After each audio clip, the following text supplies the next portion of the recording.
Oh, okay. Goodbye. Oh, okay. Happy 5/16, hi. everybody. Happy 5/16. It's like 420, but nothing like it. But this one comes with Baja Blast. Listen, Clarence, you want to get Baja blasted? Okay, buddy, calm down. Calm down. He does want to get Baja blasted. Okay. No. Oh God, there's already somebody here. Who could it be? Well, we both know who it is. It's either Dan or Mindy or my mom. What was it? Oh. Oh God, I hope not. Okay. Let me go ahead. Let me hop on over to Facebook.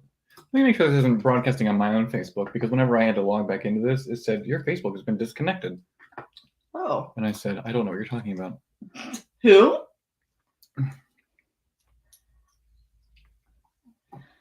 Okay. Something weird. Hi, Mindy. Oh no, please no, stay. please stay. Please, we thought you were somebody else. How are you? I'm getting all them kisses. So, I shouldn't say this on the internet, Mhm.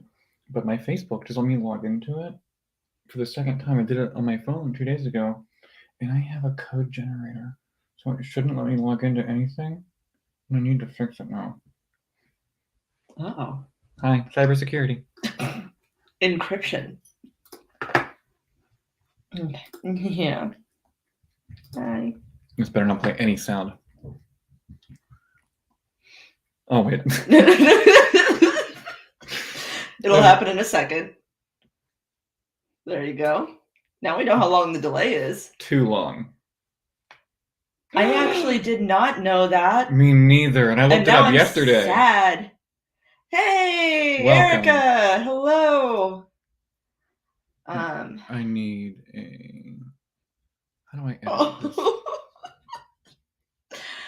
Clarence is being too much today, everybody. That's what happens when I play video games. He'll rest his head on the controller until I look at him and stop. Well. Here we are, everybody. We're going to talk about the Lost Boys today. Can I edit this?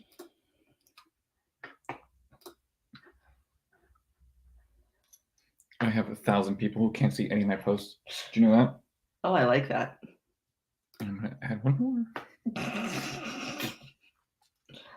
more.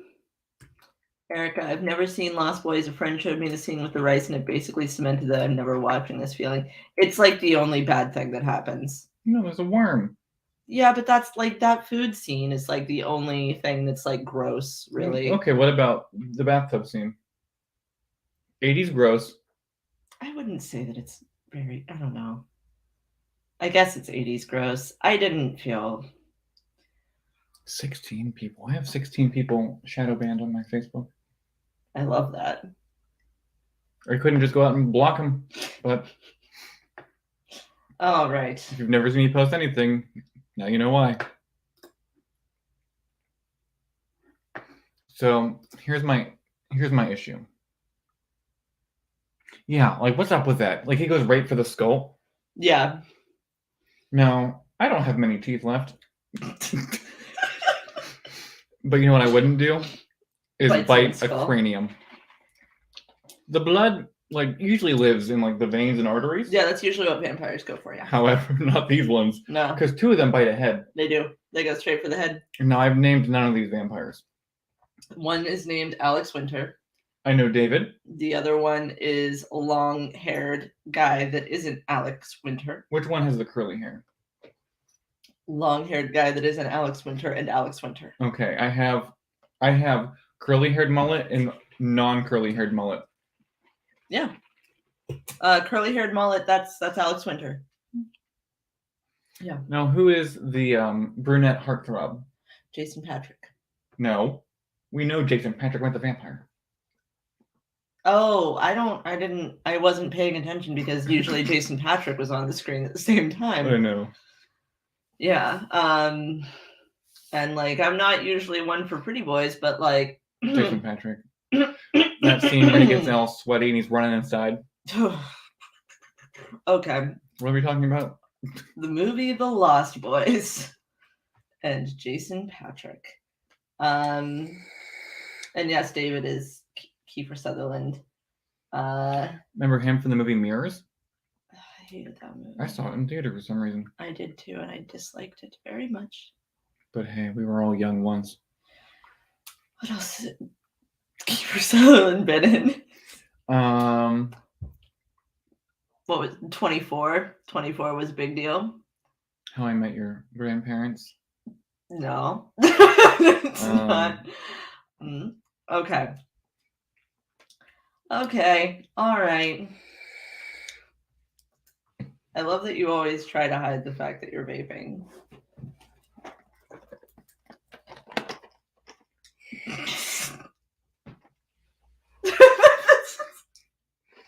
Directly on camera, all of that vapor. This podcast is brought to you by Pete's Coffee. Pete's, it's coffee. It gets you there. It is hidden under the kitchen table because I went to Aldi's and bought 48 of these little babies and forgot that I had a case of Pete's under the table. Nice. All right. Da da da da. All right. I hope we can do this because we got this. Here's what I learned. When I took these notes, it was 6 months ago, and I watched the movie and I retained none of it. Today? No, I watched it last night. You retained none of it last night? No, I have a terrible memory. We're gonna figure it out. It's fine. Yeah, but I remember the second half when I started taking the notes again. I think last time I did the easy part. That sounds about right. Okay. But okay. Wait, who does the back of the box? Whoever does the easy part. So I've only done it twice in a row now. I have to do it. I'm so bad at it. You don't have to. We can keep going with the Oliver Twist story. I really would like it if we continued the Oliver Twist saga, because last time you went, oh, oh, Mandy. Oh, cool. That was my mom's name. Oh, yep. Okay.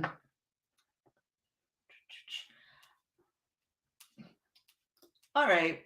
I'm ready whenever you are. Let's just fucking do this. Yeah. Yeah. Slap into a Slim Jim. And everyone keeps telling me it's not slap into a Slim Jim. It's snap into us. And I will never agree with anybody. I'm only Chris, this is like a provable fact. I don't think so. It's okay. Please, let's do this. Here, can we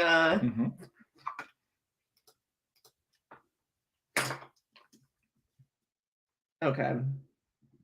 Yeah. Not a this keyboard is like $100. Oh god. And we don't like it. I'm just not good at typing sideways.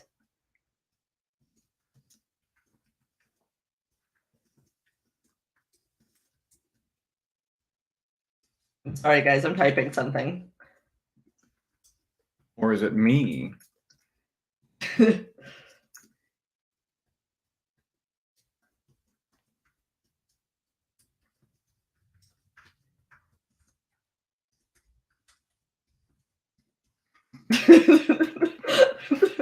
Okay. So. Now, I believe that I'm correct here, and I need you all to believe that I'm correct also. It's a provable fact that it's snap into a Slim Jim. Will we see the reactions? Later. Okay, so I guess we can get started. Let me open up my notes. I already did. Oh my god! Look at it. So prepared. Did you close the thing that crashes GarageBand? I did. I did. Everything is closed. We are good to go. Can we talk about how this movie only had 3 songs in the whole soundtrack and it's kept replaying the same one over and over again? Cry Little Sister over and over again. But it's so good. Yeah, I've been singing it all day. Yeah. All day. That song was written before the composer ever saw the movie. And I'm sorry. My brain is I'm gonna be honest. I'm in kind of a bad mood. Oh. But we're gonna get through it. Did I cry at work all day today? Sure I did. But here we are. Yeah. Do I cry at work every day? Yeah, sure I do. Okay. I'm gonna hit record now. Okay, and I'm gonna slap into a Slim Jim right here, live on air. I think you're going to snap into a Slim Jim. I need somebody to mail me a Slim Jim so that I may slap right into it. We have to mention it on the podcast so I can put it in the notes. Okay. Well, I'm recording now, so.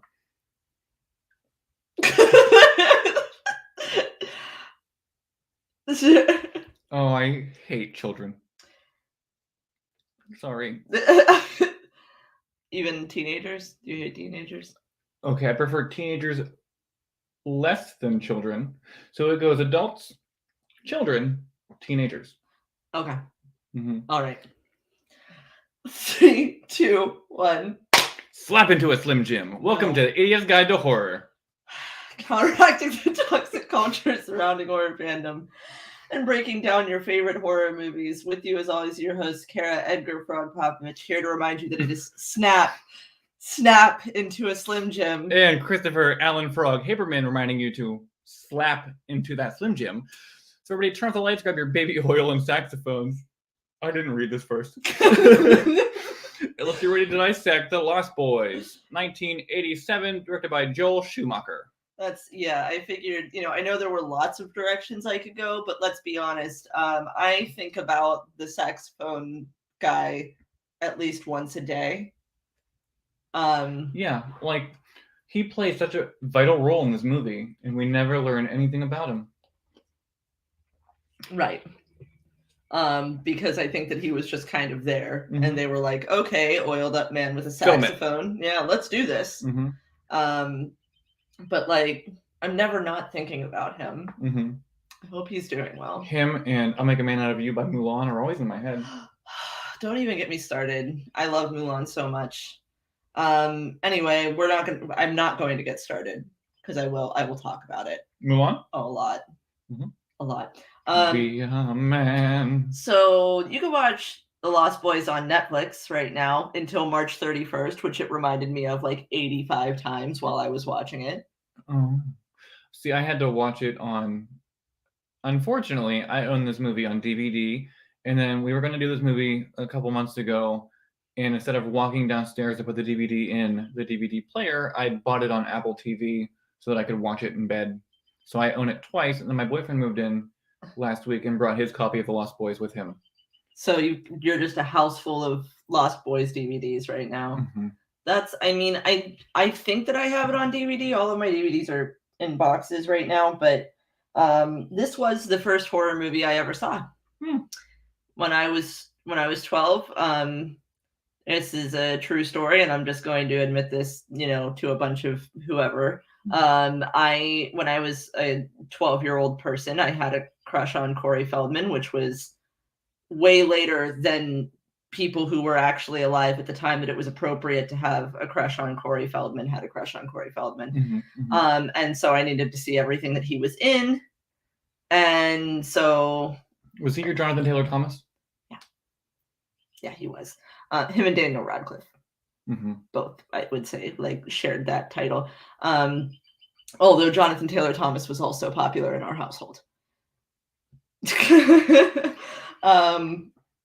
So yeah, that's what's up. The Lost Boys is a classic. I'm not doing a good job today. Yes, you are. Thank you. Yeah. I need the validation. Words of affirmation are my love language. Mine is cold hard cash. You can send it to P.O. Box 666. See what happens. So anyway, lately on Idiot's Guide to Horror, when we do the back of the box description, Chris has been taking us on a whole entire narrative journey that none of us expected, but we're glad to be here. So Chris, would you like to continue the tale of your little orphan boy? Okay, guys. So I don't remember any of the things I've mentioned before because, as I might have said before, I don't listen to my own podcast. Mm-hmm. But here goes. Okay. Back of the box description. Part 3. Yep. Enter the third. Oliver Twist. Oliver Twist. So, as you may recall, you're driving home from summer camp where your parents were brutally murdered and then abandoned you.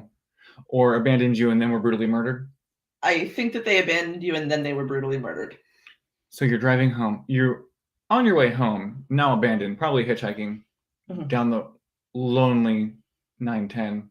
Sure, those are words. Think of your biggest highway, and you're walking down that. It's raining, perpetually night, orphaned, alone, abandoned. You've stopped at 2 other video stores before this, looking for something to pick your spirits right up, and neither of them have quelled your sorrow. We're thinking this time, sure, you found a friend while hitchhiking home. You found a friend? A friend. The orphan boy has a friend? The orphan boy has a friend. However, this friend is a brutal axe murderer. And he has come for your scalp. Because this boy eats scalps. I don't know.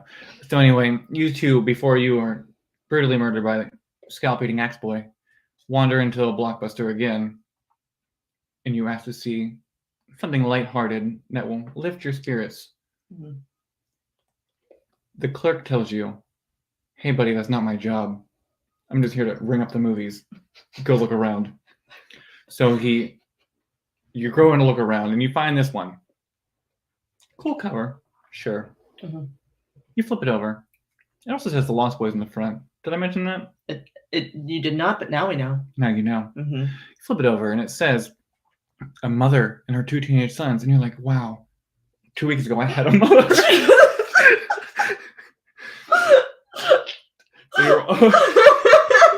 So you're already on board.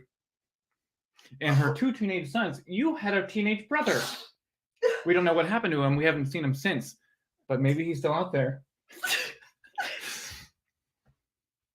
Remember that for next week. I won't forget. A mother and her 2 teenage sons moved to a seemingly nice and quiet, small coastal town, California town, yet soon find out there is an overrun. It is, whatever, guys. I'm not reading it the whole way. It's overrun by bike gangs and vampires. A couple of teenage friends take it upon themselves to hunt down vampires that they suspect of a few mysterious murder. I'm sorry. I typed it really fast. And restore peace and calm to their town. Well, guys, that's the whole thing. Join us In next case week. You didn't catch it, it was a mother and her 2 teenage sons moved to a seemingly nice and quiet, small coastal California town, yet soon find out that it's overrun by bike gangs and vampires. A couple of teenage friends take it upon themselves to hunt down the vampires that they suspect of a few mysterious murder and restore peace and calm to their town. You're still with us. I don't know why. But hey. Because people love a good train wreck. Spoiler warning. Mm-hmm. We're going to talk about this super old movie in depth up to and including the ending. So if you haven't seen this movie, please pause this episode and watch it. Not that, you know what, I don't feel like there's like a lot of big like plot twists to spoil in Lost Boys. Is it? No. Is it though? Is it? No.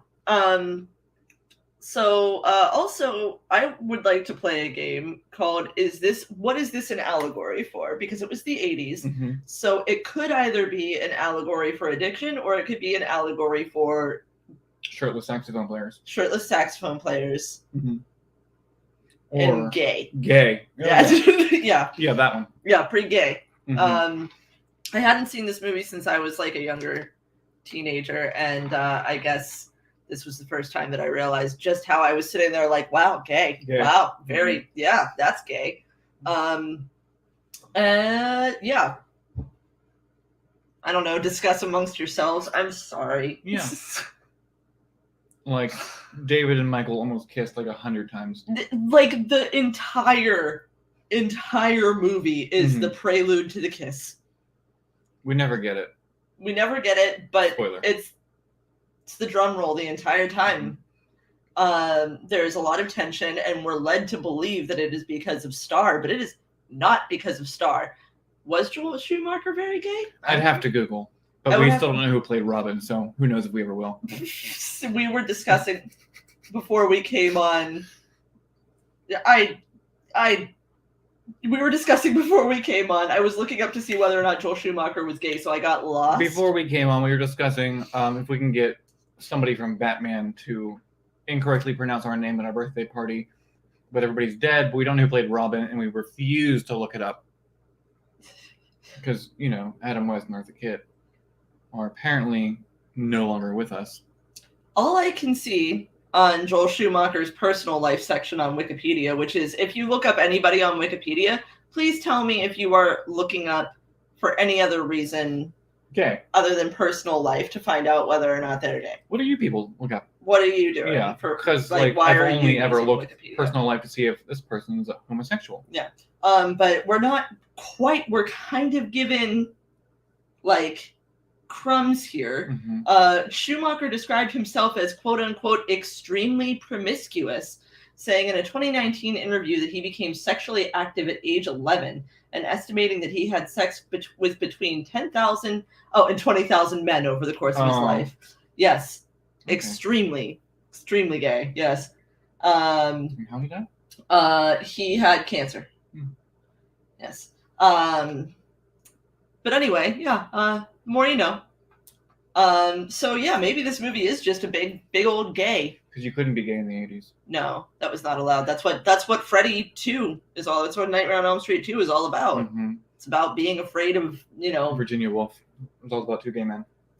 You think so? Mm-hmm. And what were we talking about the other day? Who played Norman Bates? Anthony Perkins. Anthony Perkins was extremely gay, openly gay, and then had reconstructive surgery. What is it called? Not reconstructive surgery. He went through reconstruction, which was, that's what they call it when they try to pray the gay out of you. Mm-hmm. So that was our first movie fact, I guess. Do you want to jump off on the ones that I actually put into the thing? I would be honored. It's an honor. Hey, this was Corey Haim and Corey Feldman's first film together, which marked the start of a popular 80s trend, the two Coreys, which Feldman and Haim starred together in a number of teenage films. They, yeah, that happened. License to Drive. License to Drive is good stuff, guys. The Burbs. No, wait, Corey Haim wasn't in The Burbs. Corey Haim was in The Burbs. But The Burbs is a good movie, and Corey Feldman's in it. Yeah, and so is Carrie Fisher. Carrie Fisher is also in it. Tom Hanks is also in it. It's just, if you haven't seen The Burbs, you should see The Burbs. It's really hard to find right now for some reason. But yeah, but I think I bought it. You bought it. I bought it. Yeah. Different time in our lives. Mm-hmm. Yeah. So the new location of the Atlantis Fantasy World comic book store, which was featured in the film, is owned by Joe Ferrara II, who still carries the original #1 issue of Vampires Everywhere that Sam reads in the film. The comic was created only for the film, and its opening page is signed by all of the cast members from the movie. The owner, Joe Ferrara II, allows any shopper to hold it and take a photo with it free of charge. Oh, we gotta go. I think he's dead. Oh. Well, that wasn't in the fact that I found on the Internet Movie Database. I know. They never tell you. They don't update these more. Yeah. No. Okay. Corey Haim said that all the blood had glitter in it to give it a shimmering effect and was slimier than other fake blood. Okay. Now, do you think this was a prelude to Twilight? Was the blood in Twilight? No, just glittery? The vampires were glittery. Because I've only ever seen the first. No, I saw the second Twilight movie, but it was a long time ago, and I was inebriated. Oh. I saw Breaking Dawn Part 2 at the midnight opening screening in Southside Cinemas. Yes? Mm-hmm. How was that? Enthralling. I have seen the baby from the Twilight movies and the baby that they almost used that was terrifying. Mm-hmm. But Twilight is just, unfortunately, it's not for me. After seeing the Batman, I kind of wish it was for me because I finally get the Robert Pattinson thing. Mm-hmm. By the way, before we move on, I would like to issue a public apology for all of the jokes that I made from the years 2010 to approximately 2014 about Robert Pattinson having the visage of a hammerhead shark. I was wrong. You all were right. That man's attractive. I'm sorry. Maybe we can watch the Twilight movies next week. I haven't seen them. I mean, I don't really want to do that. But I don't own any of them. But I haven't seen them since, the whole Southside Cinema thing. I have successfully avoided. I'm not here to shit on Twilight. I think that shitting on Twilight is an inherently misogynist act, so I'm not going to do it. Mm-hmm. But it's just not for me. Anyway, now I feel better now that I have apologized for my wrongs. We can move on. When asked why he did the film, Joel Schumacher simply stated, "Vampires are hot. They're the only erotic monsters. Frankenstein is not hot." Try to think of a context in which Frankenstein would be hot. Okay. Frankenstein would be hot if... who's a good-looking person? I can't think of one good-looking person. You can't think of one good-looking person? I blanked. Frankenstein would be hot if he was wearing cut-off jorts. I still have a Team Jacob shirt also. I gotta find it. It's in the closet. Nobody understood that because there wasn't an audio version of this podcast. Right. So we had a comment saying that in the live stream, and Chris is responding to it by saying that he also owns a Team Jacob shirt. I'm so sorry. I am ill-prepared today. I think that werewolves could probably be hot, right? Yeah, Team Jacob. Okay, but like also that guy from Hemlock Grove. Have I seen it? Have you seen it? I don't know. Also, wasn't Josh Hartnett a werewolf in Penny Dreadful? I'm just saying. I'm sorry, what? Josh Hartnett? Chris is whipping his non-existent, like, not long hair around. Wasn't there a Frankenstein movie that had a Skarsgård, or was that Dracula? I think it might have been Dracula. I don't know. The Bill Skarsgård did play a vampire in Hemlock Grove, and Alexander Skarsgård played a vampire in True Blood. Blood. So on that note, Werepanther Jason, hot. Oh, he wasn't a Werepanther in the TV show, just the book. Also, who was the werewolf in True Blood? Joe Manganiello. Yeah, hot. Good luck pronouncing that. From Pittsburgh. From Pittsburgh, indeed. Yes, you went to Mount Lebanon High School. Okay, we can move on from this. What are we talking? How the hell are we 30 minutes into this? We're talking about hot ridiculos. I need help. Okay. Hey, is it my turn? Yeah. Oh, characters in this movie say the name Michael approximately 118 times. Yeah, they do. Yeah, they do. And not even they. It is Kiefer Sutherland that says Michael. Michael. Oh, Michael. That's join us, Michael. That's I feel like she got in my head. I know. She got in my head, and now I'm not. So we have a critic, and she thinks this podcast. We don't know. She thinks the podcast is bad, and now she's in my head, and I'm doing a bad job. So you're doing a fine. They're all laughing at home. Okay. If you're laughing at home, send us $3. Well, here's via express mail. Here's a laugh. Jim Carrey was considered for the role of David. Could you imagine? No. Can you imagine Jim Carrey doing that, like, simmering sexuality between, like, that gay tension? No. I cannot imagine it. No offense to Jim Carrey. I don't think he's, like, an attractive person. I agree. He's not ugly. I think he's very funny. He's very funny. And he's very talented. Except he was not funny in that one movie where everything was a number of a letter. The Number 23? Yeah. That was bad. It was a bad movie. I think I own it. I mean, I feel like we all saw it, right? Mm-hmm. Like, it was around that time when Jim Carrey... Okay, we're going to go on a tangent about Jim Carrey, and we need to keep going. But it was just around that time when there was, like, a Jim Carrey renaissance, and he was just, like, throwing shit to the wall to see what stuck. Mm-hmm. And so we got, like, The Truman Show and Eternal Sunshine of the Spotless Mind. But then we would get shit like The Number 23, which is a sack of crap. Anyway. You're up. Oh. This at the time this film was made, Alec Winter was still registered as Alexander Winter in the Union. Joel Schumacher begged him to shorten his name so it wouldn't take up so much space in the titles. Because the name couldn't be changed in time, his full name still made it into the finished film, which frustrated Schumacher. Which is bonkers. I put it in here because that is bonkers to me. That is a weird hill to die on. Like, he was like, oh God, we might have to change the size of the font. Yeah. Like, I wonder how much it is to animate like one line of text scrolling across the screen. but like Kiefer Sutherland is a longer name. Oh yeah, that's a really good point. This is like Kiefer Sutherland is a longer name. Just change the font size. I don't understand. Do you know what's also a longer name? What? Joel Schumacher. Joel Schumacher is a long name. Maybe not as long. But I think it's weird. I think it's like a weird thing that Alex Winter is now Alex Winter because Joel Schumacher threw a hissy fit. Mm-hmm. And I didn't get a movie review. Oh, look at this role reversal. How the tables have turned. How the turns have tabled. I've only been applying for jobs for like a week. That's true. All right. Well, I guess we could talk about the actual movie now. Okay. So here's a movie. It takes place in the 80s. It does indeed.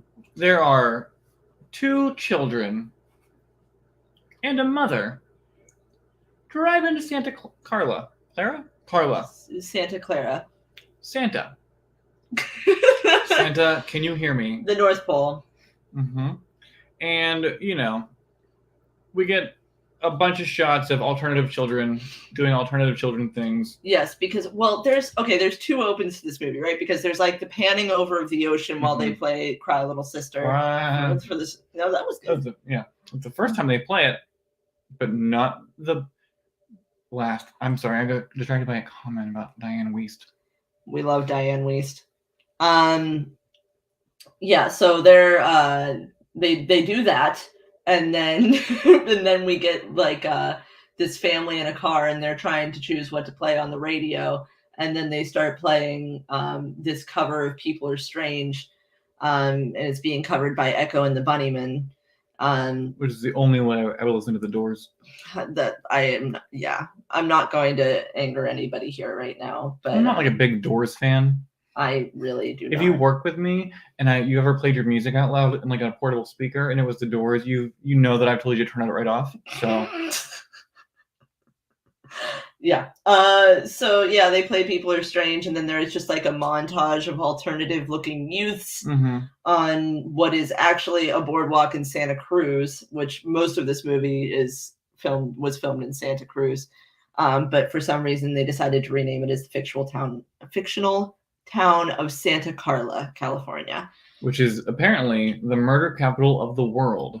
Yes. Because it says so. On the back of the sign. Mm-hmm. So we find out that first of all, we should name these people. There is Lucy. She is a divorced mother of 2 teenage sons. The teenage sons' names are Sam, who is played by Corey Haim, and then Michael. Take my virginity. Michael was actually hand carved by God and sent to Santa Carla, I suppose. He's very handsome. Okay. Anyway, now that we've gotten that out of the way, I'm doing just such a okay. Everybody loves it. Everybody loves you. These people, all these people in this chat right now, they all love you. Okay. All right. Game face. I'm gonna get Baja blasted. All right. So. Slap into a Slim Jim. No, I will not. I mean, I'm not actually going to snap into a Slim Jim either because they are meat. If I were to eat meat, I would be snapping into a Slim Jim because that is the appropriate thing to do. How does one slap into a Slim Jim? You open the package and you slap it once. All right, guys. So anyway, there was also a dog. That's very important. A Malamute. Very named cute. Nanook. Yes. But Lucy has just divorced the kid's dad. Donald. I made that up. We never meet Donald. Nor do we ever learn his name, but it's definitely Donald now. So my next note says Jason Patrick is so hot. We already covered that. We I got know, but it. it says it in the notes. I have to read it. Yeah, you have to. I understand. You have to obey that. Yeah. Mhm. I just Um, read these notes verbatim. So we're led to believe that like the divorce was really awful, and that she had to pack up the kids and take them to Santa Carla to live with her father, who's like an eccentric hippie. That when they show up, he's like laying on the ground playing dead. Mm-hmm. And he's a taxidermist. He is a taxidermist. He wears a lot of scarves around his head. It was the 80s. Yeah. It was the 80s. He has root beer rules. Do we ever learn Grandpa's actual name? We don't ever learn Grandpa's actual name. I need you to know that for this movie, all the names are made up. I either call everybody like Corey Feldman or that young vampire child. I named him Baby. Like it. The baby vampire. Yeah, it's just Baby. That little baby is a full-fledged vampire. See, I wrote it down. Okay. So if there's a name in here, I do not know it. So Sam is already like super opposed to being in Santa Carla. Michael doesn't. He seems like. Where do you think they're from? Phoenix, Arizona. Okay, so they're already used to the heat then. They say many times that they're from Phoenix, Arizona, and they, Sam's just like whining about how he wants to go back to Phoenix like a lot. Why would you want to go back to Phoenix? Well, we're gonna find out. Because Michael and Sam decide to go to the boardwalk just to see like what's up. Yeah. And they run into a concert. Mm-hmm. An impromptu concert with an oiled up guy with a bike chain around his neck. He does have a bike chain around his neck. He is just very slick. Like, just an actual like BP should apologize for him. He is lubed. If he were to fall, if people tried to catch him, he would just shoot right out. Yeah, just like right down the boardwalk. He would try to like close your hands around this man, and he would shoot out further before. Like, yeah, there is no catching this man. If he were to like stumble, he could not save himself. He is wearing also extremely low cut, tight purple pants, and thrusting his hips while playing the saxophone and just singing the phrase "I still believe." If I can go back to any one time in history, it's this. It would be. I would go to this concert. I would too, because also the way that people are dancing in the audience is just tier, like high tier, A+, top shelf, like just like head banging and fist pumping, and even the beautiful. This is when we see the beautiful Jamie Gertz for the first time, who is playing Star, who is also so beautiful that it's like, everybody. This movie is just like insanely pretty. Like everybody's attractive, except for Grandpa. But Grandpa, I'm sure that there's someone out there that the Grandpa's good. Yeah, the Widow Johnson. Yeah, that's yeah. Let's see that. I hate how they never gave her a name. It like really made me angry. Like they referred to her as the widow. Yeah. The entire movie. Yeah. That upset me. Well, this movie doesn't exactly pass the Bechdel test, but spoiler alert. Okay, so saxophone. We could talk about this for an hour and a half, just this one scene, but we're not gonna. Also, you have things to do. Also important is that like they spend a lot of time showing us like that the boardwalk has a bunch of like missing persons posters all over the place. One of them's a little baby. One of them is a little baby. And also Lucy needs a job, so she goes into a local video store and runs into Max. The grandfather from Gilmore Girls. Yes, who is Ed Herman, aka the grandfather from Gilmore Girls. Rest in peace. R.I.P., which it took me halfway through this movie to realize, because as we've discussed a few times in the last year, I have not completed Gilmore Girls. I just started it kind of 3 years ago and then stopped. 3 years ago? You started it 3 years ago? I did. I've watched it twice a year now, every year since it's been out. Too much content. It is a lot of content. It is too much content. It's just like when people tell me to watch Supernatural, and I'm like, you expect me to sit through 42 seasons worth of content. I started it. I watched one whole season. I said, I'm done. See you guys later. that is entirely too, like, no, that is, you are asking me to embark on a, like, global trek. Mm-hmm. It better be the best goddamn show I've ever seen in my entire life. And I've watched some Can't be, episodes. right? I've watched some episodes. It's good. Is it 42 seasons worth of good? No. No. You know what you could watch? The Golden Girls. Could absolutely watch the Golden Girls. That goes down easy. Mm-hmm. You could, like, do laundry while you're watching it. You don't have to pay attention. No, you do not. But anyway, what were we talking about? Oh yeah, The Golden Girls. She meets she meets Max. She gets a job. He seems smitten. Now she can go in and get a job right off the street, but look at me. What has happened to this world? Ha!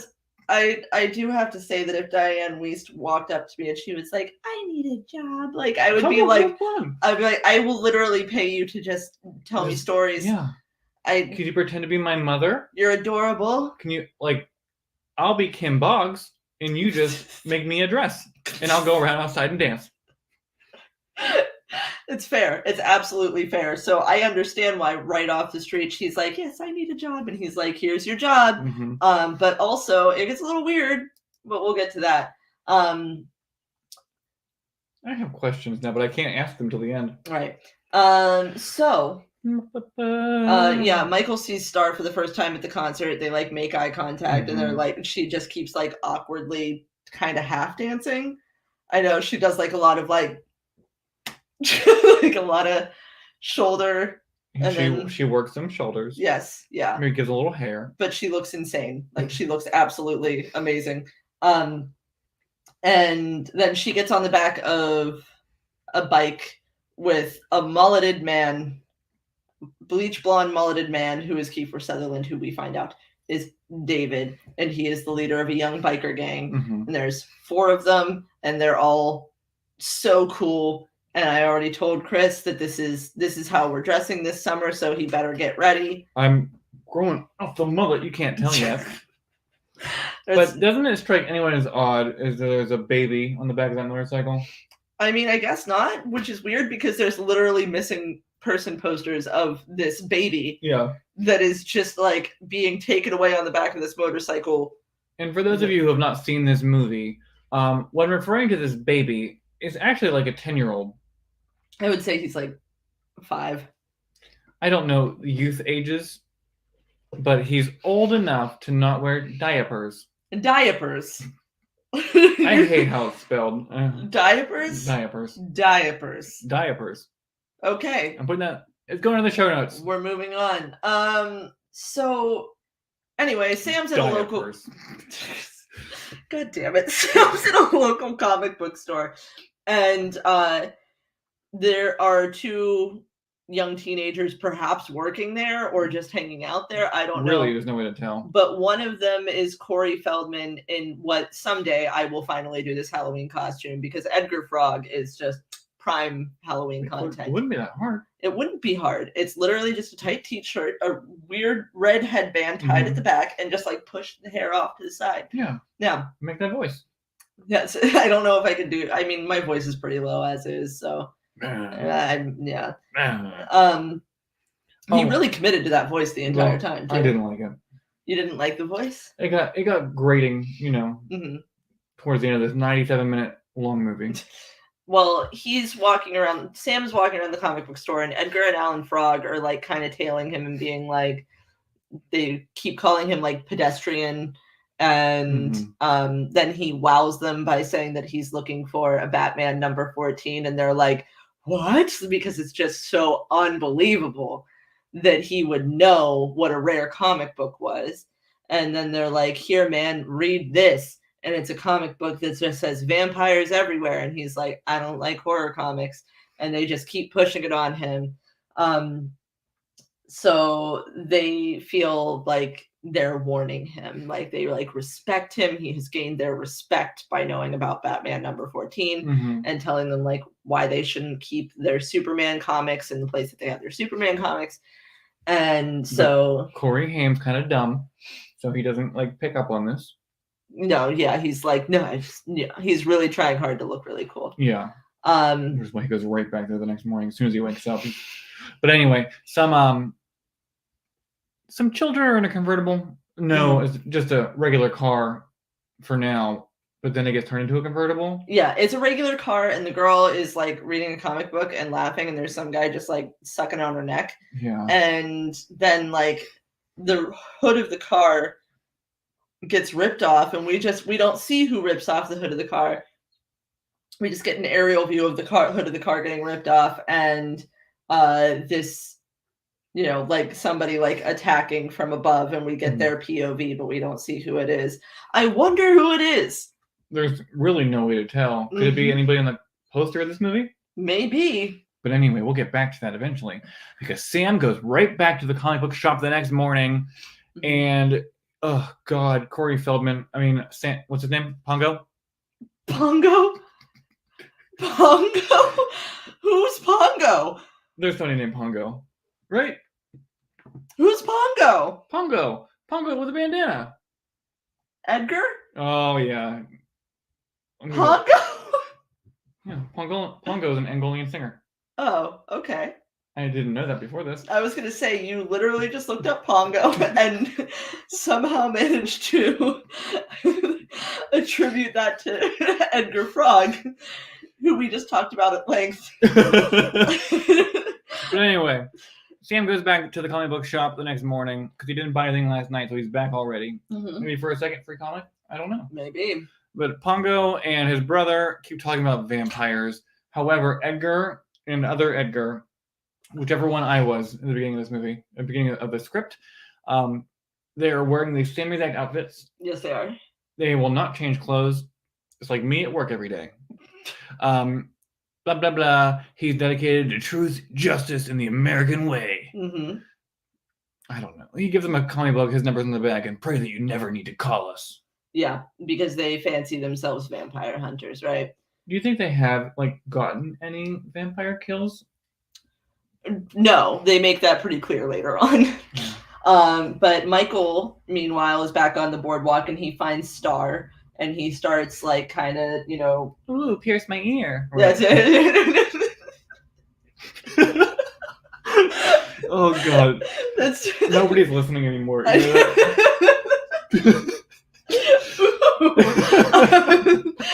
So that's exactly how he talks to her. And if somebody talked to me that way, I would be wooed. Yeah. It's, ooh, hey, pierce my ear. So yeah, he's just kind of flirting with her, and he asks for her number, and then they're approached by David and gang, yes. And Michael also has a motorcycle, and he follows them. That rhymed. Michael has a motorcycle. Michael motorcycle. It's like that Nicki Minaj song, Anaconda. Remember? Yeah, this dude named Michael used to write. I wonder if that's where she got it. I bet you. I'm calling her right now. Nikki. So David's like, why don't you come ride a motorcycle with me? And then there's just this is where the tension begins. And we're supposed to believe that it's because of Star, right? We're supposed to believe that David's stay away from my girl, but really I think David's come a little bit closer. Yeah. And the Spice Girls song. Yeah. Come a little bit closer, baby. Put it on, 'cause tonight is the night when two become one.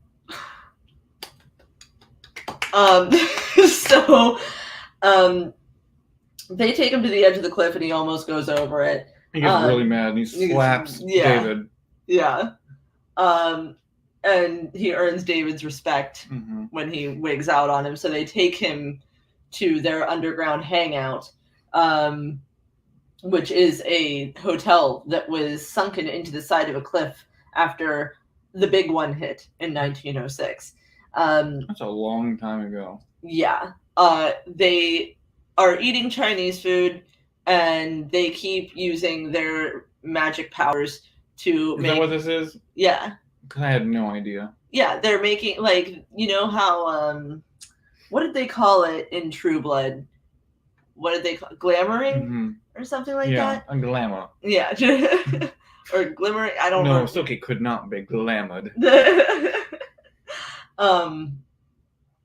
They're like glamoring him into thinking that he's like, they're like, hey, how's that rice? Or should we say maggots? And it's like the whole thing has this real like impractical Joker's feel to it. Yeah. When I was like 12, I was like, oh my god, they made him hate maggots.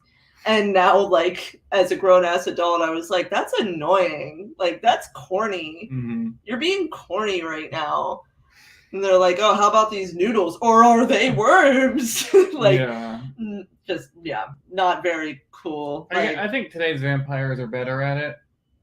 yeah, because they're not doing, like, stupid magic tricks. Like, Mhm. this is, yeah. I have 10 fingers on each hand. I don't know. I pulled something out of my hat. Yes, and then David is like, hey, drink from this bottle of wine. And Star's like, leave him alone. But Michael is pretty hip. Yeah, he's pretty desperate to get in with these people. He took their marijuana cigarette and their wine. He did indeed. And so he drinks the wine, even though Star's like, it's blood. Stop that. There's also a giant Jim Morrison poster on the ceiling. There's a lot of Doors motifs in this. Mm-hmm. It's like Wayne's World 2 all over again. So after he drinks from the bottle, they're like, come on, come with us. Yeah, and then they go to this railroad bridge. And they all get underneath the bridge. And I just... You mean sing the Nirvana song underneath the bridge? You mean the Red Hot Chili Peppers song? There's the Red Hot Chili Peppers song, Under the Bridge, and then there's Something in the Way by Nirvana, which starts with Underneath the Bridge. Yeah. Yeah. And that song is very prominent in the Batman. Which one? Something in the Way. Okay. Yeah. If I could sit through a movie for 3 hours, it would be that one. It is 3 hours. It feels very 3 hours. But yeah. We'll get back to that. We'll get back to that. So they all goad him into getting underneath this bridge and like hanging on to the ties, and they're like, just don't be scared, Michael. And, Michael, come on, Michael. And this is when I like the first moment that I was like, oh, gay. Mm-hmm. Very gay, because him and David are just staring into each other's eyes face to face while hanging on to this like these railroad ties as a train is going above them, and Michael's like freaking out and David's like, don't be scared, Michael.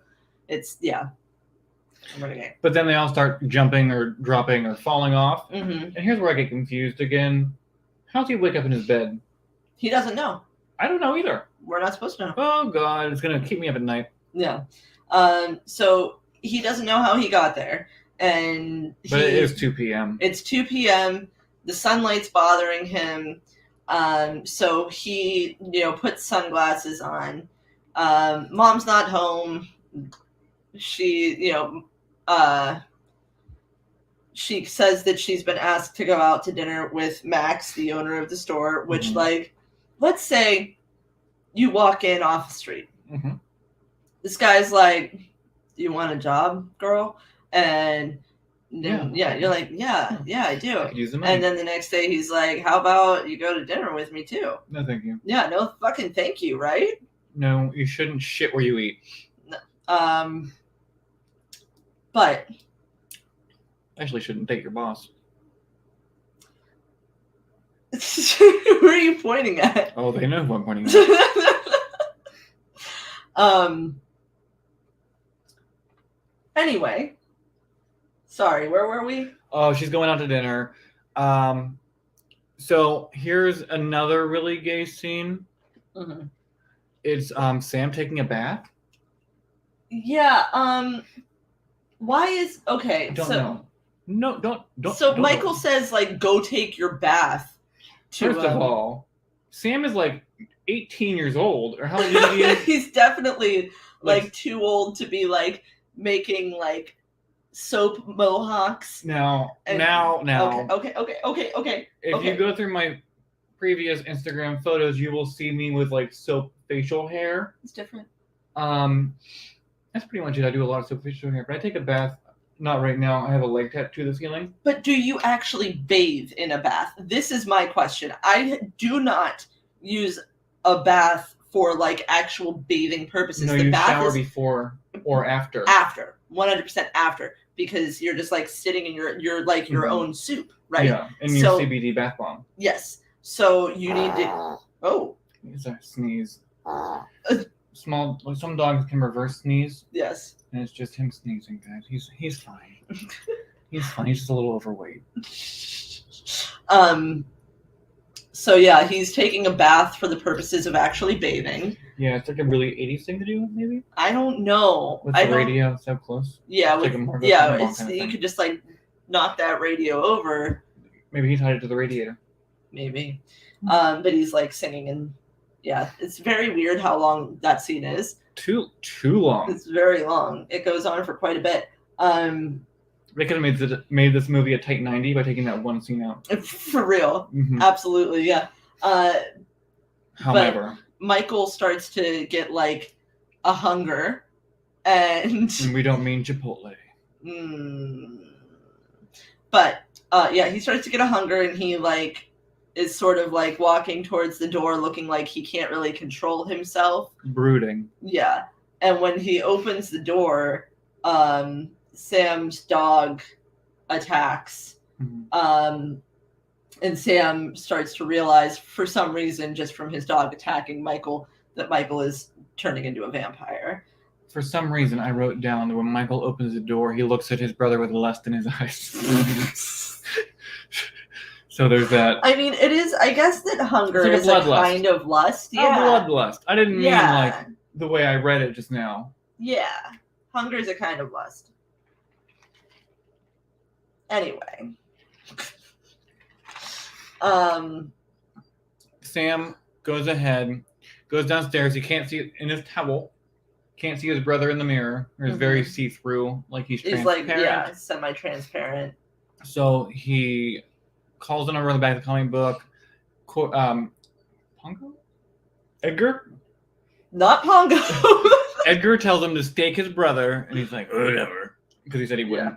So yeah, he's like, it's your funeral or whatever. Mm-hmm. Yeah. Michael's sleeping in the next room, but on the ceiling. Here's the part I have a problem with in this movie. So Michael realizes he's sleeping on the ceiling. Right. Panics. And then just floats out the window and starts. Yes. Just like keeps floating. Yeah. So when I saw this scene, my first thought was I was so afraid that I would just fly the whole way up to heaven. Yeah. Because I can't control my float. He figures it out, he's just kind of like Supermaning around the house while Sam calls Lucy, and Lucy is on her date, or she's about to head into her date, and he's like, he's gonna kill me, and so Lucy runs out on her date, and meanwhile Michael's like floating around like, don't listen to him, Mom, and just like floating around the house. Such a weird scene. It is very weird.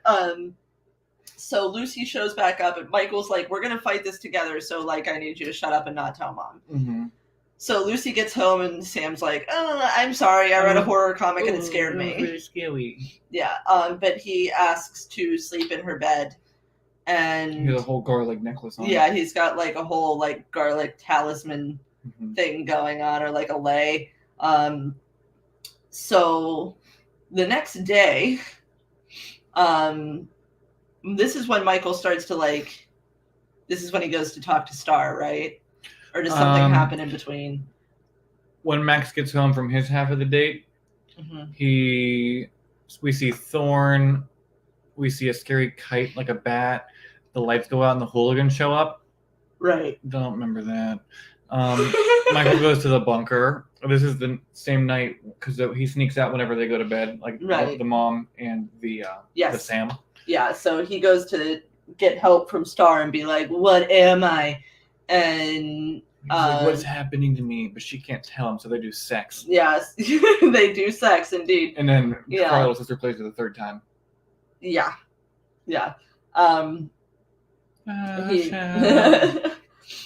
And so Michael has not yet killed anyone. Mm-hmm. And neither has Star, from what I understand. Well, we don't know that yet. We I don't guess. know that. I'm sorry. That's a spoiler for what happens in 10 minutes. I'm getting ahead of myself. So, Michael goes home post-coital, and his mom's on the porch, and he's like, I want to talk. And he's like, I want to talk, because he's like a cool vampire now. Right. He's wearing his sunglasses. She's like, we used to be friends. He's like, I don't remember. I'm putting words in Michael's mouth now. Yeah, he's kind of saying, so this is where I started to get confused as to whether or not it was supposed to be like an allegory for addiction, because like she's being like, what's happening to my son? Yeah. And he's saying my sweet like, gay son. What's happening? And he's like, you wouldn't understand. And he just looks really like beat up and like he's not physically doing well. And also vampires have been used as a metaphor for addiction, like for a really long time. And homosexuality. So the maybe first it's vampire both. was a lesbian. Really? I heard that somewhere in a podcast, a gay podcast. Okay. It was about a woman, and they used it to scare other women from being lesbians. I'll look it up. Yeah. I like that. So, yeah, she is all sad. Yeah, wouldn't you be? Yeah, I'd be pretty sad. If your only good son, wouldn't talk you just straight up, you were like, not him. Not today. Sam? Okay, get off my love balloon, everybody. It's still going strong. So, anyway, Grandpa says something about not being the only one that got lucky last night, because Grandpa serves exclusively as a joke machine. That is Grandpa's only function in this film. No, he has something at the end, but it turns into a joke. I was gonna say it's a joke. So she decides that she needs to go apologize to Max for running out on their date, and when she gets there, his dog is like attacking her, and he's very aggressive. And she hops the fence to get away from him. So Sam runs to the comic book store and tells Edgar and Alan what he has seen. And they're like, "Oh yeah, like you got to kill the head vampire." Yeah, and they deduce that Max is the head vampire, and like that is what is happening here. So they invite Max over for dinner as a quote unquote apology, and here's what the part that... Nope, there's a trash can lid open. I thought it was a cat sitting on the stove. Here's the part that got me. So when Max comes over, he makes Michael invite him into the house. I'm like, vampire.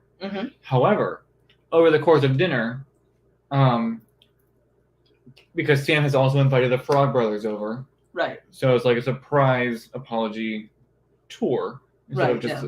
So Sam was in charge of grating the cheese because he's mommy's little helper. Right, and she's like, my son, because he grated cheese. Like, she, like, is ready to award this boy. But she is an angel. She is an angel. And, you know. Yeah. I feel like that's her. How did nobody, this is my question, how did nobody at the table smell that? Okay. Like, there's just a bowl of raw garlic sitting out on the table in shatters, and nobody smells it?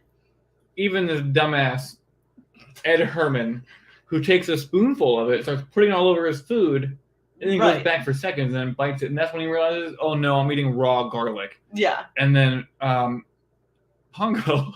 It's not Pongo. Alfonso. It's like vampire, and he's like, I just don't like. He's like, you don't like garlic. No, that's Corey Haim. Like he's like, but you hate garlic, don't you? Oh yeah. And he's like, no. Yeah, you just literally just mouth fucked me with like a fistful of garlic. So when that doesn't work, they decide to move on to the second phase, which is that they throw water on him, which might have been holy water, maybe. No, because it was from a glass. It was from. It was like a glass of water. Right. Because later we get holy water from a church. Right. But this water looks like tap water. They throw it on him, and then like, does it burn? And he's like, no, it's freezing. Yeah. And see the Wicked Witch of the West, because it's the last time I ever saw water work on anybody. Yeah. That's melting. But then while he's getting himself cleaned up, they're like, okay, last test, and they turn out the light, and then when they turn it back on, they're holding a mirror up to his face, and he goes, ah! And they're like, oh, well, I guess he's not a vampire. And he's like, I see what's going on here, Sam. I don't want to replace your dad. I just want to be your friend. It's been one date, buddy. This is literally, we are in like 15 minutes into the first date, technically. Yeah, because she ran from the first one, the original first date. This is the second first date. Yeah. And you're having the second first date with the whole family sans Michael. Right. Because you know where Michael is, guys? Michael's at the boardwalk getting to a homoerotic embrace with David. He is indeed. If you ever want to see Star again, you're going to come with us right now. You know where they go? To a party where they're playing Aerosmith or something. So it's like a beach party, and there's like, I don't know, it kind of seemed like maybe they are playing the Run DMC version of Walk This Way. Mm-hmm. But it's weird because also I feel like we are supposed to believe that these are like punks or skinheads, but they're listening to the Run DMC version of Walk This Way, which is not. Good point. Yeah. So the vampires, they reveal their nifty teeth for the first time. And they tell Michael, like, initiation is over. It's time for you to become one of us. Mm-hmm. And then they descend on this beach party, start biting people's skulls. Which just seems inefficient. It just seems very inefficient. That's just going to, like you up your dental bill. Yeah, you could just go right for the neck, but apparently... There's, veins all through the arms, the legs, the neck. Literally, a chest. They could go for a chest, but instead they, crack open the skulls. Crack into a cold one. Slap into a cold one. No, we're not slapping into a cold one. I guess you could slap into a cold one. You just can't slap into a Slim Jim. Oh, I beg to disagree. I know that you do, but you are wrong. You are, there is evident... Anyway. We're slapping into Slim Jims, boys. Oh, no, we are not. Michael's pretty freaked out by the whole scene. And he goes home, and Star shows up. Mm-hmm. She just, floats in, and he's like, what's going on? What am I again? What are you doing? Yeah. Say it. Yeah, what did you come here for, Star? It's the whole Edward and Bella thing from Twilight. Yeah. I know what you are. And he's like, say it. Yeah. And she's like, a vampire. But she's there to tell him that, it's not too late for him because he hasn't made his first kill yet. And he's like, was I supposed to be your first kill? And she's like, yeah, but we did sex instead. Mm-hmm. Which I think is better than the killing. Probably. Mm-hmm. I mean, yeah. They're literally two of the most beautiful people I have ever looked at in my entire fucking life. Mm-hmm. So I'm sure that wasn't a terrible experience for anyone. But okay. So Star, yeah, she's still a half vampire. She wants to be cured. And they steal Grandpa's car. Yeah, and then he goes to run after Star, and she disappears. So she's a little bit stronger, I think, than him. Well, I'm sure she's been a half vampire for a while. Right. Because Michael hasn't even transformed into a vampire. Like, he doesn't have his teeth or his terrible Kiefer feet. Right. Oh, God. We'll get to those feet here in a minute. Because what happens is Sam steals the car. Michael's asleep in the back seat. They pick up the frogs. And they're going to the underground. The lair. Yeah. And what they're going to do is they're going to get them the vampires. They're going to kill the head one. But when they get there, Pongo and Alfonso don't know which one the head vampire is. So they're going to kill them all. They were literally our names in the beginning of the episode. To the movie I watched last night but can't remember a word of. So, Pongo and Alfonso don't know which... And Sam. Pongo, Alfonso, and Sam. Okay. That's a nice ring to it. Sure. And yeah, okay. Pongo, Alfonso, slap into a Slim Jim. We're just... Oh, God. We're going for on board. So they go to the lair, and they're going to start killing vampires. They're going to kill the little one first, which... The little one... No name. Laddie. No, the little one was the baby. Baby's hiding. They're killing... Laddie is the baby. That's the one they're going to kill first? They kill curly hair. Oh, they kill Alex Winter. They kill... Yeah. He's hanging upside down, and because they're all hanging upside down by their gross, dirty bat feet. Yeah, they're sleeping, and then Edgar just Edgar. Oh yeah. Oh yes, Pongo stabs. Jesus Christ. He stabs Stabs Alexander. Alex Winter. Stabs Bill from Bill and Ted's Excellent Adventure. Right through the heart, and he starts spurting out brown liquid. It doesn't quite look like blood, but it's yes, Pete's coffee. It does kind of look like coffee though. It's gross. It gets everywhere. It does get everywhere. However, they don't get to kill any of the others because David wakes up. Does indeed. And he grabs Sam, and he's like pulling on him and like slapping him, but Sam's like edging towards the sun ever so gently, so aloofly. But he gets down to the sun. David's hand bursts aflame. David hides back into the hole. And they run home. They have 2.5 hours to come up with a plan, but they don't have a plan B because plan A was go kill the vampires while they're awake. Right. Why would they go? Okay, here's another issue I have with this movie. Why would they go like too early before sunset? Because they're dumb. Because they're like dumb 14-year-olds that read a comic book and now think that they are vampire hunters. They take baths. Yeah, and they take baths still. So they definitely do not have the smarts or the wherewithal to take on this powerful vampire biker gang that are all bonded. Some more than others, David and Michael. I was about to say. They're all, it's a little, you know what I'm saying? So, anyway, they get Star and Laddie out of there, and they Lucy's on a date with Max, and Grandpa is out on a date with the Widow Johnson, which upsets Chris very much. You could have gave her a first name. They definitely could have given her a first name, yeah. Okay, now how would this change the story? Oh, I'm going to see the Widow Johnson, or oh, I'm going to see Samantha Johnson. It would not change the story at all. It's just shitty, weird 80s humor. Weird. Like, women don't need names because she used to belong to a man. Not anymore. Yeah. So she's nothing. Chuck her out with the rest of the trash. Anyway, so Grandpa's out of the house. Everyone's out of the house. So they do a Home Alone sequence in which, wow, we're so popular. We're so popular. They do a Home Alone sequence, which you know I love a Home Alone sequence. Yeah. They're crushing up garlic. They're stealing holy water from a church. Is it stealing or is it free? Because I think it's free, right? I don't know. I don't.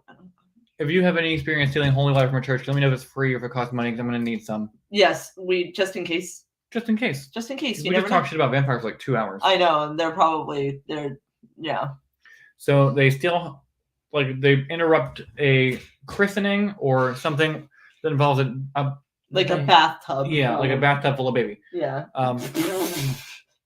They crush up the garlic, put it in the bath water, and then they just sit there and they wait. They blockade the doors, the windows, let the dog outside, start a fire in the fireplace. You know, the usual things. Right. And then eventually the gang does descend on the house. And they are not stopped by anything. Not the fire in the fireplace, not the locks on the windows. Why do they have so many windows? Do you know how many windows they had? It's a very sunny house, but still manages to be dark all the time. There's no light in that house, but everything is a window. Yeah, I feel like this is like very true to the actual 80s aesthetic of like, I feel like we were born in, like, you were born in the very late 80s. I was born in in 1990. And I think that people who weren't alive at that time associate that time with a bunch of colorful stuff, but that's not the case. The clothes were a little colorful, but the rest of the world was brown. Unless you were in a Tim Burton film. Yeah. Which case all the houses were Technicolor. But for the most part, if you were middle class or below, everything was fucking brown. Carpets were brown, wood panel, everything. I love the wood paneling. Really? I love the 80s aesthetic. Like a brown glass ashtray. Oh, that's fine. That's cool. Sign me up. I'll smoke again. No, I won't. Sign up. But wood paneling, no. You know how I feel about wood paneling. I know how you feel about it. I think it, like, put one right here. No, ew, why? I don't know, block the whole window. It's so bright and nice in here, and it doesn't look like a hunting lodge. I know, but I need more natural light in here. Where's the dog gonna lay? I don't get any light in my giant window. I don't get any light in my apartment right now, no. So, yeah. Anyway. The gang descends on the house. Mm-hmm. And the first one that goes down is the one that falls into the bathtub full of holy water. It's the long blonde, curly-haired guy. And this is where we learn that garlic does not work on vampires. That's a myth. Yes. Yeah. And my brain starts going, Right. He gets, like, remember that scene in Breaking Bad where they put the guy in the bathtub and fill it with acid? It has that same effect on Paul. And then Sam gets attacked by one of the other vampires, and then he shoots an arrow through his heart. Without pulling the string back whatsoever. Right. Somehow, magically, this archery moment. The velocity of this arrow. Yeah. He pulls the bow back this far. And then not only does it hit him through the heart, but it stakes him into a radio, and it all like explodes and goes off. Mm-hmm. And then Corey Haim looks at Jason Patrick and is like, "Death by stereo. Fight me." And then I threw it out of a window. So his head explodes after that. This little baby turns into a full vampire. And he starts like he looks like a dog with the zoomies. Like, and they go to hurt him, and then Star's like, "He's just a child. Stay away from him." Meanwhile, Star is dressed like a full-on Esmeralda from the Hunchback of Notre Dame. She looks so good. She's dressed like half pirate, half the word I can't say anymore, but like Romanian. Yeah. I couldn't think of the real word. So yeah. Then we start a real fight. Yeah. There's a real fight going on. There's a brawl. It's a ballroom blitz. Oh. And the man in the back said everyone attack. But it's just Michael and David trying not to have sex. It is because so Michael and David have their like final showdown. But you can like literally hear Careless Whisper while it's happening. Like, I don't care what anyone says. This is I can't believe we didn't consider this for Pride Month last year. Because Freddy 2. I mean, it's good. It's good, but this movie. I mean, it's not good, but it was very gay. Yeah. But this is We're gonna a whole other Pride Month this year. Yeah. This scene is so like the homoerotic tension, and they're kind of like the way that they're even talking to each other about what's going to happen, and like how they're going to like take the other one out or whatever. It could be one of us, Michael. Yeah. It just says Michael so much. Michael. So they're fighting. They're not kissing. The Cry Little Sister song plays again. Yeah. I stopped counting how many times this time, but things are on fire.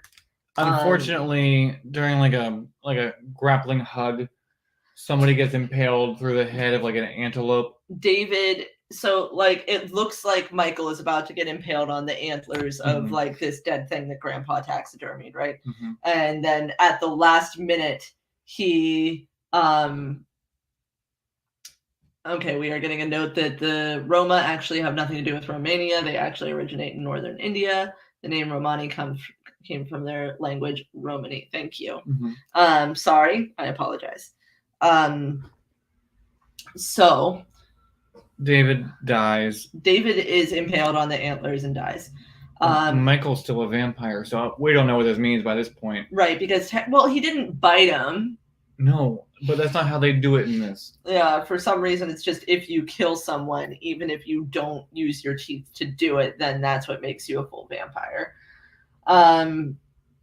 So Star and Laddie do not transform back to normal, which is what they thought would happen if they killed the head vampire. So David is not the head vampire. Meanwhile, Lucy and Max return, and then the house is fucked up. Yeah, the house is all fucked up, and then it's revealed that Max was actually the head vampire all along, and inviting a vampire into your house renders you completely powerless over the vampire, and leaving them unable to exploit any weaknesses that the vampire has while there. So that's why like none of the things that they did worked when they invited him to dinner and like showed him his face in the mirror and everything. Threw cold water on him. But So then like Lucy's still like, no, it's okay, I'll go with you. Yeah, well, she's very confused because he's like, I wanted you to be the mother of all my vampire children. And she's like, of which there are none. Yeah. Okay. She's just like easy breezy, go with the flow. He had instructed David to turn Sam and Michael into vampires so that Lucy could be the mom of all the vampires, and that she would want to be the mom of all the vampires and be transformed. So he's about to bite her to transform her. And then Grandpa crashes his Jeep through the house. And he gets impaled. Max gets impaled on a wooden fence post, and he explodes. Michael, Star, and Laddie are then all normal again. And they're all just sort of like laying around, like, you know, breathing and like figuring out what just happened to them. And Diane Wiest is like, Dad, are you okay? And then Grandpa says, do you want to do the last line? Oh, yeah. And Grandpa says, I've always hated the vampires in Santa Carla. He says, one thing about living in Santa Carla I can never stomach, all the damn vampires. I was really close, guys. End film. So that's The Lost Boys.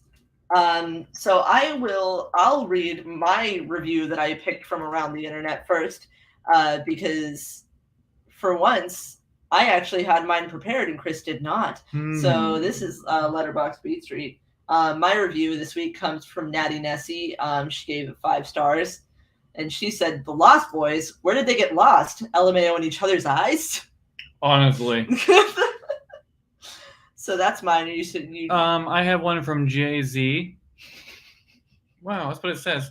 This user gave it 4.5 stars and said, I'd be lying to you if I said I didn't enjoy this movie as much as I did. Good, clean, gay, vampire fun. Alex Winter is supremacy. Yes. Alex Winter supremacy. Yeah. Yes.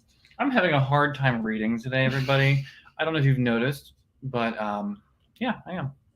All right, so it fails both the Bechdel and the DuVernay tests. Women don't speak to each other in this movie, and there is not a single person of color once. So I guess that we can just get our keys. You want to get your keys? You hear that, guys? You hear that, guys? That's our keys. Right. I don't have that much ice left, so yeah, that's our keys.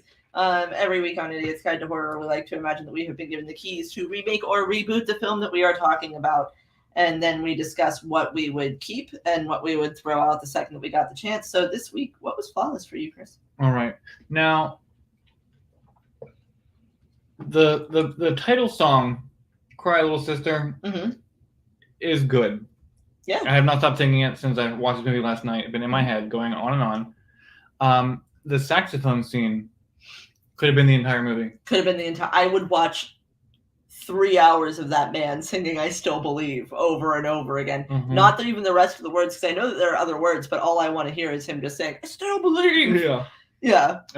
If we could have that, like the extended Snyder cut of this, sign me up. What else would I like? It's a good movie. There's like nothing's really outstanding to me in this movie. Like there's nothing I would say, oh, that was outstanding. Look at those dirty ass Kiefer Sutherland vampire feet. You know? Like I like you've honed in on this. I noticed it for the first time last night. Yeah. And I said, oh god. But like there's nothing I would really change about this movie either. It's just like it is what it is. So for me, okay, so like as far as like what is flawless goes, it's high camp. It's a ton of fun. It's like pretty lucid considering how fantastical it is. I would say that it's like as far as like horror movies go, I feel like a lot of people can tolerate it like Mhm. more than they could like other movies with like more like a higher concept or like a This is high. like the peanut butter of horror movies. Yeah, exactly.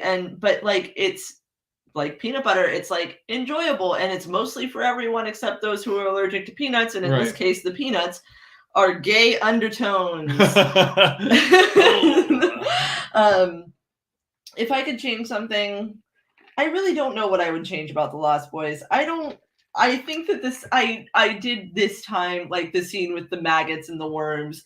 I was like, this is lame as fuck. Like, I don't like. I didn't even see it like that until you said it. It's like not menacing at all. Like, they're like just being fucking annoying. Yeah. Like, I understand that like it's supposed to be like, oh my god, look at their powers, but like, David Blaine could do that. Show me something that isn't just annoying. Yeah. Like mildly annoying. Like, oh, that rice that you're eating. What if it was maggots, bro? And your shoes are untied. Yeah, exactly. Mhm. Exactly. Oh, eating maggots is a mild inconvenience. What's that on your shirt? Oh, makes you look. Yeah, oh God. Okay, I would now change the whole maggot scene to that. Like, whoop, whoop. Yeah. So I guess that's pretty much it for like what I would do if I like had my keys. I would just like change that scene so that it wasn't so goofy. But yeah, like literally for what was flawless, Saxophone Man. Yeah. Maybe I would put even more oil on him. I want to see him like shimmering. Just have him like standing in an actual pool of oil, like a fountain that's just like splashing onto him. Yeah. And just he needs to be as wet as humanly possible. Just the saxophone just like flies out of his hands. He can't grab onto it. How can you play saxophone when your hands are that oily? And then another man to come up and like put it back into his mouth and hold the fingers on it for him because this man is so oily that he cannot touch anything. Yeah. There's nothing metal. Yeah. There's no grips on that. Yeah. It's just gonna slip. It's gonna slip right out of there. It's like in Dumb and Dumber, when he goes down. No, that was Christmas Vacation. It was like Christmas Vacation when Clark goes down the hill on that sled. Yes. And he goes flies on the way down. That would be anything this man touches. Yeah, absolutely. No friction. That's the movie I want to see right there. Mm-hmm. So yeah, Idiot's Guide to Horror, which we forgot to do. I would say it's like a 1 out of 5. Yeah. If you can't handle somebody getting bit in the top of the head, which you barely see it though. Not even like a full second. It's you don't really see it. It's not really like graphically done. Like it just kind of happens. I would say like the bathtub scene is like slightly more graphic. Yeah. But even that isn't that bad. So I would say like a 1.5 out of 5. Mm-hmm. What do you rate it? I would give this an easy 4. Okay. What would add that one last star? So I would need more saxophone. I would need David and Michael to kiss. You know what? That's what I would change. That's it. That's the one. That's what I would change. I would make it more overtly obvious that David and Michael were in love with each other and fighting an attraction to each other. And then I would make them fail to fight it. Yeah, of course. Yeah. Like, that's the whole point of this movie. Right. It was... I don't understand why Star was in it. God bless her at all. Plot device, but, like, the driving force was Michael's love for David. Right. Or vice versa. Or both. Like an immediate attraction. Yeah. So let's just redo the movie and then focus on that. Or just keep it in your hearts as we are describing it, which is yay. Mm-hmm. Yeah. So I don't know if this is just because it's the first one I ever saw and it started a fire within me, but I'm going to go ahead and give The Lost Boys 5 out of 5. Understandable. Because I didn't think that I liked horror movies, and then this changed me. like this like fundamentally shifted something inside of me, and I was like, I need more of this. And then I started like watching horror movies in my friend's basement all the time. Sorry, Mom, I'm old now, and you can't prosecute me for this anymore. Yes, you can. No, you cannot. No, I allow you. I also eat Doritos sometimes, or I used to when I could. You're not allowed to eat Doritos? We didn't really keep them in the house. But I'm the adult now. And I can watch Seinfeld whenever I want. So I didn't, this is an old script that I took from, so. Oh, yeah. My bad. It's Idiot's Guide to Non-Horror this week. Every week we like to pick something. We like to end the show with something that isn't horror, that we can, recommend that we were enjoying this week. Could be anything. Could be anything. Could be nothing at all. What for you this week? What would it be? Okay. So I need you to pretend like you care with me, guys, for like a minute. So, as ye may know, one of my top 4 favorite artists is Lana Del Rey. True. Heard of her? Yeah. You've all heard of her. And if you haven't, I can make you a playlist. Now, she has so many unreleased songs that have never made it onto like a Spotify. However, I found a playlist on Spotify that is just all of her unreleased songs. Or I was in the Soundgarden. I don't know. It is called Lana Del Rey Unreleased, and it's all songs by fake artist names that if you click on it is an actual Lana Del Rey song that somebody uploaded onto a playlist. That is amazing. Oh my God. It is 9 hours long, and you will all thank me for it. Wow, that is work. They put in work, dude. Mm-hmm. That's incredible. So that's what I am recommending this week is Lana Del Rey's old unreleased music. So if you were more of a fan of her like Born to Die or Lizzie Grant stuff, there's a lot of it out there. Which I did really like Born to Die. Mm-hmm. So for me this week, it's pretty simple. I recommend The Batman. Mm-hmm. I think I have 2 recommendations. So I've also been going on did I recommend Power of the Dog already last week? No, because I watched it when I came home from here. Mm-hmm. So my 2 recommendations this week. One is an Oscar nominee that I actually enjoyed because I haven't enjoyed a lot of them, to be honest. But The Power of the Dog is not what I expected it to be at all. I recommend that you go in blind, and don't have any preconceived notions of what it's about. And then you're going to want to stop like 40 minutes into it. Don't keep going. And then also I did go and see The Batman, and I had my doubts and I was concerned, and I reached out to somebody who's a Batman fan and asked them to confirm for me that I should see it. And they said yes. So I went and I saw it. Now, what would you say to me as somebody who's opposed to a movie being 3 hours long? Okay, I would say that it does feel like 3 hours at a certain point. Mm-hmm. Like there's a lot of it where it doesn't feel like it's 3 hours, but like about 2 hours in or so, you're going to be like, whew, man, I still got a little bit of ways to go, and I don't understand why. But then by the end, you'll be glad that you sat through it. Mm-hmm. So those are my 2 non-horror recommendations this week: Power of the Dog and The Batman. Can we do a horror recommendation? Yeah. We both recommend the movie Fresh. Please watch Fresh so that we can talk about it as soon as possible, because Fresh was so good. It was so good. Do not watch Last Night in Soho as soon as possible, because it was not. Yeah, I think I built it up in my head for so long. I was so excited about it, and we're not gonna, because I don't want to spoil anything. But yeah.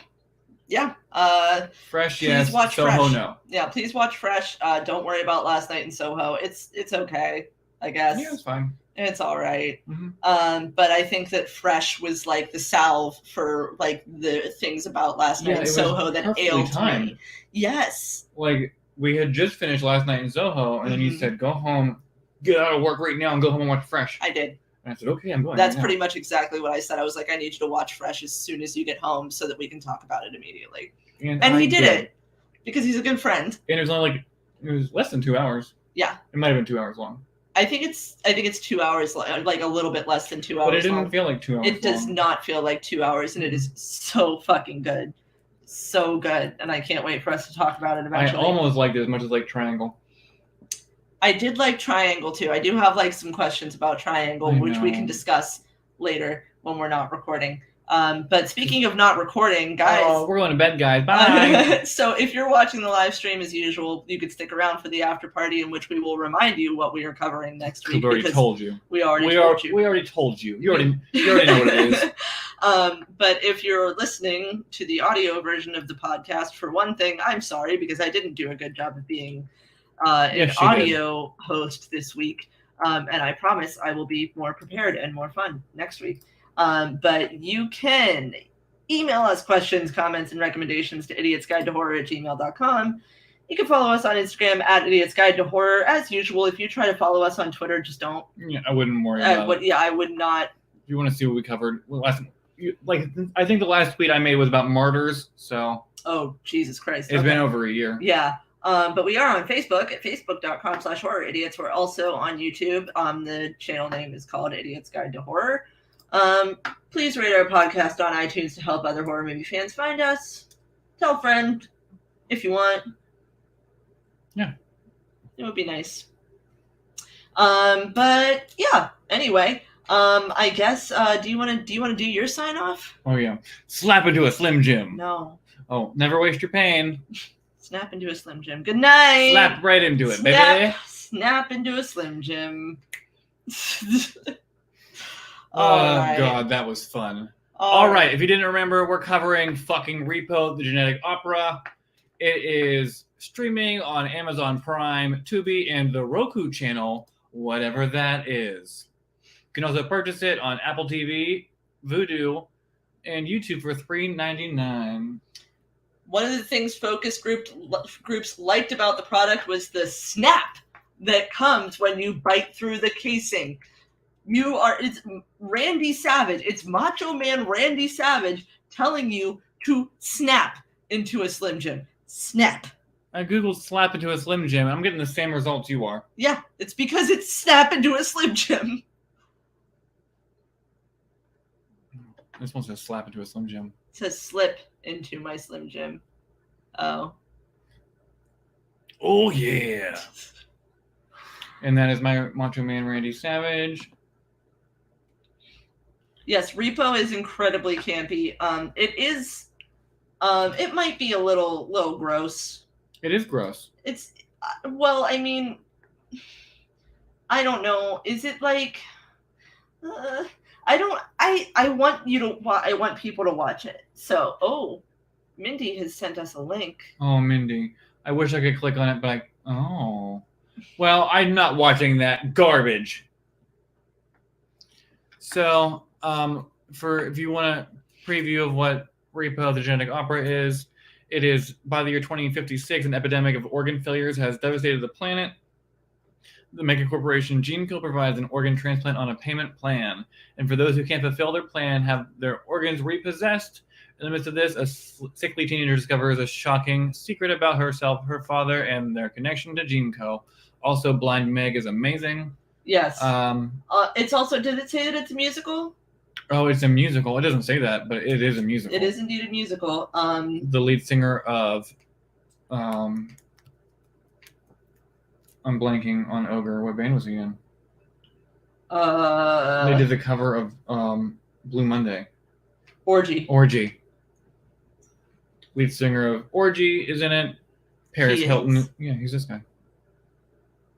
Where's the cast button? How did I never know that? What the fuck? No, he's the one with the face? Yeah, he has the face on his face. I could be 100% wrong. And more than likely, I am.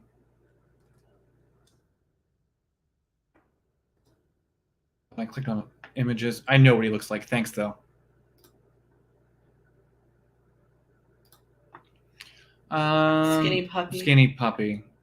I was wrong. Okay. I was wrong. But still. KMFDM. He was in Repo the Genetic Opera and The Devil's Carnival. So it is okay. I feel like I don't want to misrepresent it for people who do have like a little bit of an aversion to gore because it is a little gross. I don't want to lie to you. I want you to watch it, but I don't want to lie to you. So it's pretty gross. I'm sorry. I'm gonna Google how gory it is. I don't know how much of it is like, oh well, okay. So like the Repo Man is just like taking people's organs from them while they're like alive. Yeah. And this is graphic. Also, Erica, it's Giles. Oh. I just realized it's a spoiler. Sorry. I'm sorry.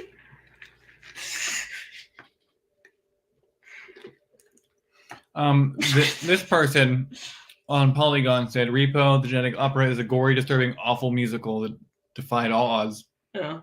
And I want that on my headstone under, the thing from last week from Mandy. Oh, cool. That was my mom's name. The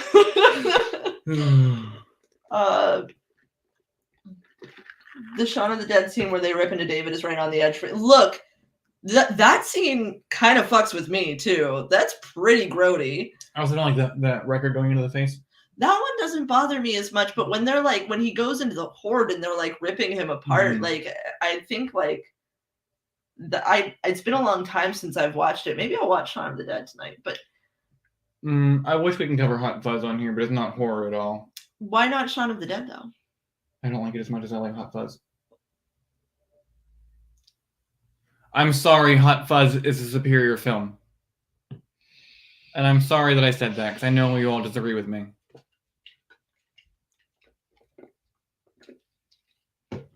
It's okay. Yeah, it is very fake, but like it's still pretty like, I don't know. I have like a thing about like muscle, and when they're like pulling David apart. Thank you. When they're pulling David apart and it's like you see like his muscles, that's pretty gross to me. Okay, everybody likes Hot Fuzz better. Thank you. I appreciate you all agreeing with me about this, but I wish you would all also agree with me about Slap Into a Slim Jim. There is evidential proof that you do not slap into a Slim Jim. Then why you snap into one? The other day at work, I was saying it, and Dana gets so mad when I say it. She goes, "It's not slap into a Slim Jim." I don't know why this is upsetting me so much. And I went around and I asked this new girl, and I said, "Hey, is this slap into a Slim Jim or snap into a Slim Jim?" She goes, "Slap into a Slim Jim." And I said, "Look, I'm not the only idiot here."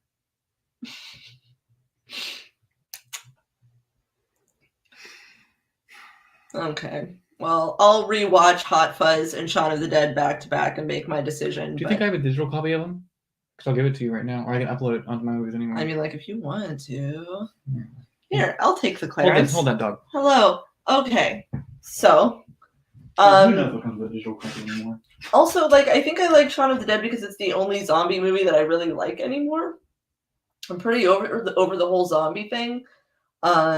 So maybe that's the reason why, because it's a zombie movie that actually managed to hold my attention, unless you count the Evil Dead trilogy as zombie. What was that? Deadites. Yeah, they're Deadites. It's not the same. Some people get that confused, but I would not call them zombies. How's everybody's week going? How you doing? Ew. What? I own The Place Beyond the Pines. The Place Beyond the Pines is a great movie. Too long. Why can't Alexa turn on the living room light? Was The Place Beyond the Pines a good movie, everybody? You agree with me? Too long. It's a good movie, right? It's a good movie. I did not know that. Erica says Hot Fuzz is so much better when you think about how Nick Frost's character was originally a woman who was a love interest for Simon Pegg, and they barely changed the dialogue when they changed it to Nick Frost. They are in love. They are absolutely in love. Oh dang, all three of them. Yeah, I've never seen the third one. This one. It's good. I like The World's End. Is it as good as? I don't know. I don't think it's as important, or like, I don't know. But also, like, if you're going for Simon Pegg and Nick Frost content, you should just watch both seasons of Spaced. Spaced is the shit. Has anybody seen Spaced? Spaced, anybody? Spaced? Clarence, have you? Spaced is really good. That's one of my, like, consistent rewatches. Okay, they're on there for whenever you get home. Thank you. I'm gonna have a movie night. I'm gonna stop and get popcorn. Do you want some popcorn? No, I actually I think I do have some Skinny Pop at home. Oh, I have the balls you put in the air fryer. Oh, I don't have an air fryer yet. You want to borrow mine? So My air fryer is little. It is. it's Erica, you. Oh, it's so cute. It's just for popping corn. Aw. Is everybody getting ready for the Oscars? Does anybody else treat this like their Super Bowl, like I do? Because I have now seen all of the narrative shorts only to find out that they are not going to broadcast those awards. Huh. I was so mad. I sat through like 6 hours of narrative shorts only to find out that they are not broadcasting those awards. Blink, blink, blink. So, I tried watching West Side Story the other day. You know what? I'm going to be honest, didn't hold my attention. I heard that. I think I heard that from you, actually. Yeah, also found out that Ansel Elgort, not a good person. What do you mean? Look it up. I don't want to. Look it I already up. can't watch Baby Driver ever again. Look it up. Damn it. I loved that movie. I'm really sorry. But Kevin Spacey's already in it. Yeah, he's not the only one that has problems being an essayer. Yeah, Ansel Elgort, underage girls. Guys, how about this? Don't be a douche. I feel like it's pretty easy to like not like sexually assault people. Yeah, you just don't do it. You just don't do it. Yeah. Like it just feels really easy. Like I think like a lot of us walk around not doing it, you know? Mhm. But yeah, I think that I was having trouble stomaching West Side Story after finding that out because I was looking at the Letterboxd reviews and people were just like, obviously like fuck Ansel Elgort, and I was like, what's going on here? And I looked it up,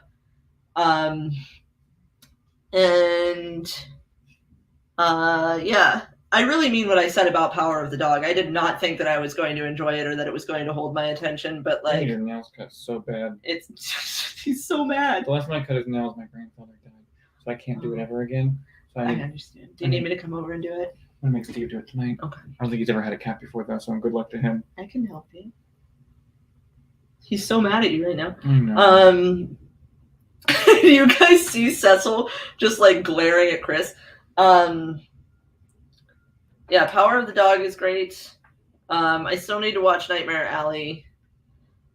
I was going to. Yes, we can talk about Sebastian Stan and Fresh. We can talk about Fresh. We need to cover Fresh eventually, I think. We'll do it next. Oh no. No, we're not. We're busy. Yeah, but I have a lot that I would like to say about that movie, man. It was so good. It was so good, Clarence. He's looking at you like, Dad, get this bitch off me.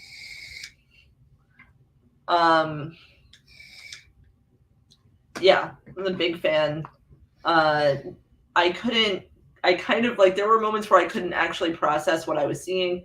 I'm just a big fan of like women being involved in gross metaphor. Like, oh, the ending. I can't talk about it live on the air with the hundreds of people that are in here. So But the very last thing that happens, that's a chef's kiss. If I could do one. Yeah. I was also pretty surprised. I thought that like the metaphor. I just assumed the metaphor was going to be super ham-fisted, and I scrolled past it the first time I saw it. Yeah. On Hulu. I'm like, no. Yeah. But I ended up thinking that it was really well done, and And most of the violence takes place off screen. So that's something. It does. Most, not all. Not all. No. Not all. But a lot of it is implied gore. But like I hadn't felt that much like I had just watched a fucked up fairy tale since Midsummer. Like that was the last time I had felt like I had watched something that like really was like special Mhm. and kind of like heartening and sweet in a way that like is a little bit, you have to dig for it a little bit If more. something like that were to happen, I would be the Molly. Like I would. I know you would. I would. I can't say it. What I would do because it would be a spoiler. I know you would. But I would. I know that if I were to be in that situation and you were getting texts that didn't sound like me, I know. Mm-hmm. I know.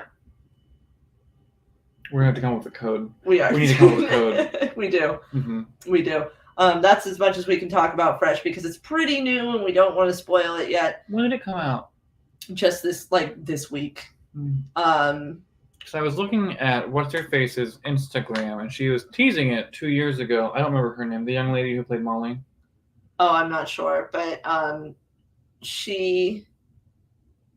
it was a Sundance movie this year. Mm-hmm. They took it to Sundance.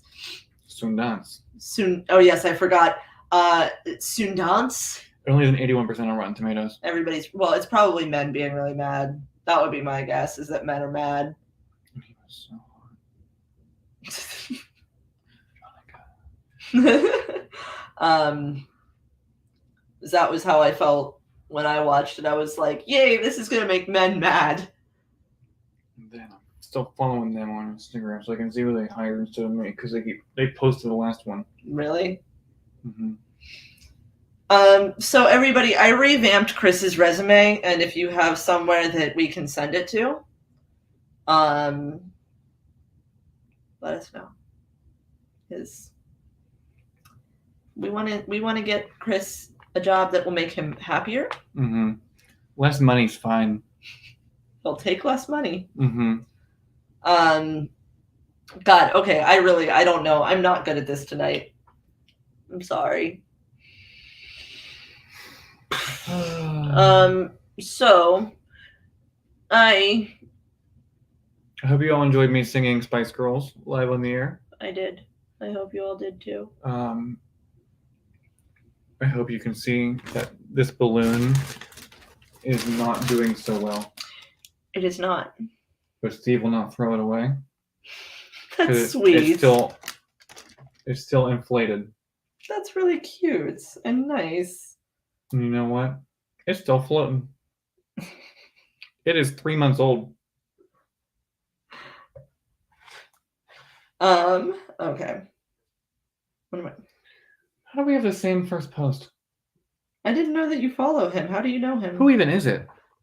It's somebody that I write. Like it's another writer. I literally have no idea, but I do follow them.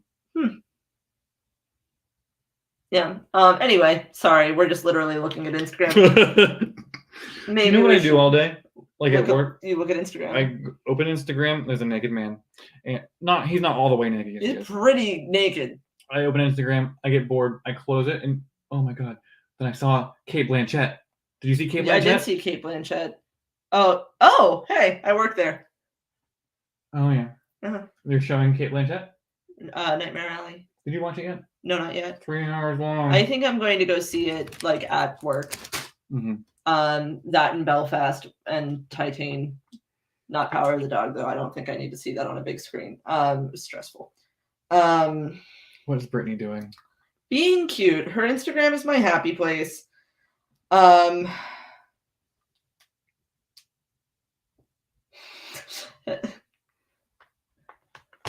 trying to redecorate my latest Stardew farm. Currently married to Maru. I need to start playing Stardew Valley again, to be honest. I just got Horizon Forbidden West for PlayStation 4 because my tax return was supposed to be that much money I told you. But they only sent me half of it because they said my income was something over something, so they took half of it away. That's stupid and I hate it. I know, so I know I cannot buy the PS5. I wanted to pay off a credit card instead. I'm sorry. Say la vie, I wouldn't have used it anyway.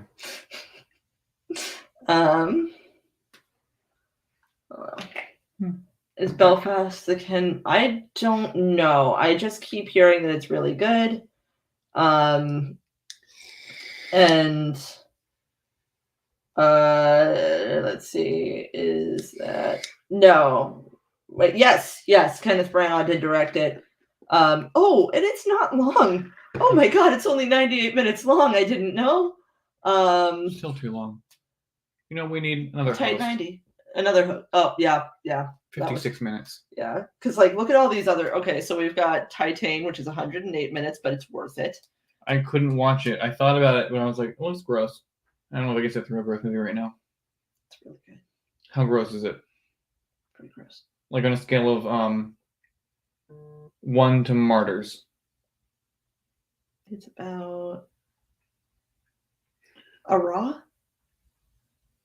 Well, that would make sense because she did. It's the same, yeah. But it's so good. It's so good. If you haven't seen Titan, you gotta watch Titan, okay? It's so good. I actually didn't get to go see any of the David Lynch movies this week. That's okay. They're all in your brain. They are all in my brain, but I wanted to see Twin Peaks Fire Walk with Me on big screen. Oh, the reverse sneezing. No, he's literally snoring. Oh. When he Oh. goes to my grandma's house, she won't let him take naps. So he Right. can be asleep. She thinks I come go right to bed. Well, okay. Oh. He's wheezing because he's heavy. Oh, you big bad boy. He's not heavy. He's my brother. My cat recently lost bathroom privileges because I keep catching him drinking out of the toilet. Even though when I saw him drinking out of the toilet, I set more bowls of water around the house, and I was like, here you go, like showing him where they were. I was like, this is water. This is also water. Toilet's not for you. But he kept drinking out of the toilet, so now he has lost all bathroom privileges. You see that bowl right there? Yep. There is a water fountain next to the cat's. Like I have a water snail downstairs. It's a snail. It looks like a snail, but it's full of water in a big giant bowl that fills up the small bowl. Next to the food dishes downstairs, they will only drink out of this water bottle here. So I had to put another one next to it.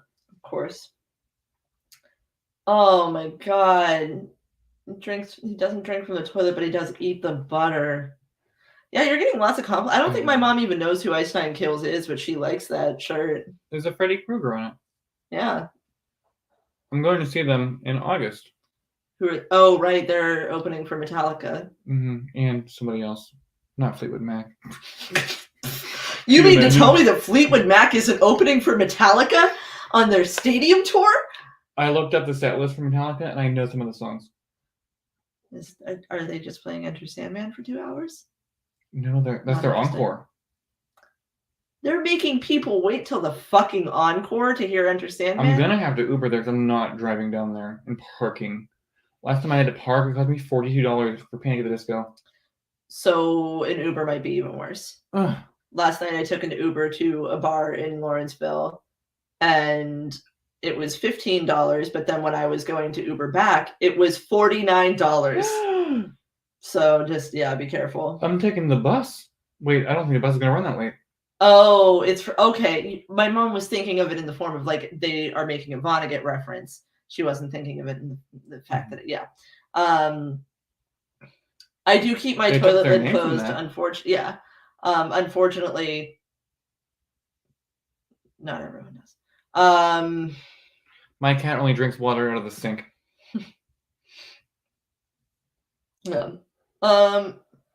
Oof. Okay. Why are there so many people in here for the after party when I'm doing a really bad job of being, I don't know if you know this, Erica, but cats are smarter than people. At least my cats, who, whenever I think through my alarm, Cecil will get on my face and just start beating the crap out of me.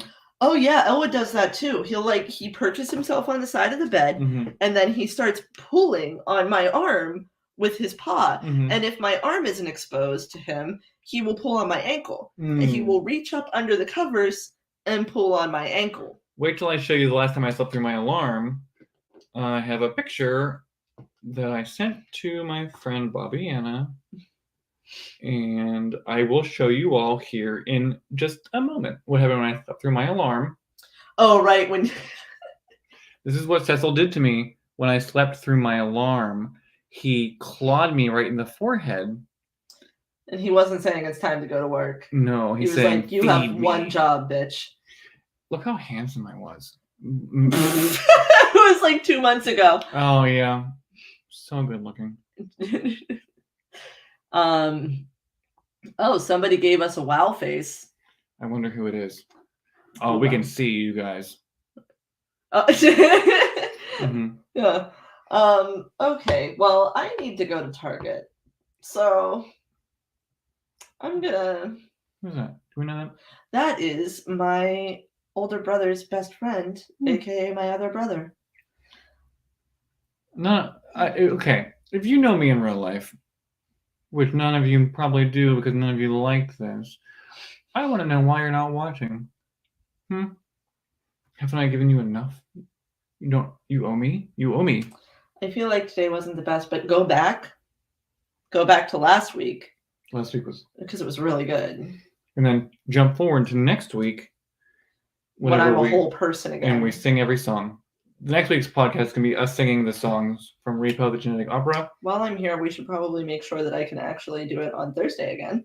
Because if you want to record it tomorrow, we can. But not Saturday. They're calling for 6 to 8 inches of snow.